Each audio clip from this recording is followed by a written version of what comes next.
Ya za ku aje mata ta irin wancan sel din? Gaskiya dai kan bai kamata su aje ta a cikin wannan sel din ba. A rasa inda za a aje matar Abba Galadima Sumayya sai a cikin wannan sel din. Inda kuke aje wasu 'yan shaye-shaye 'yan iska? To koma dai menene Abba Galadima hakuri za ka yi ta da jijiyoyin wuya ba naka bane. An riga an samu matarka da laifin aikata kisa. She's a suspect.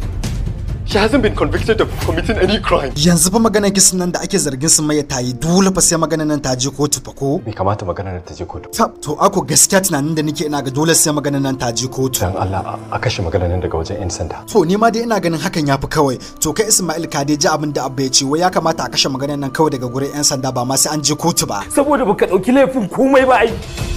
Saboda baka dauki laifin komai ba. Ba haka bane Ismail, kawai dai abin ya zo da tsotsayi ne.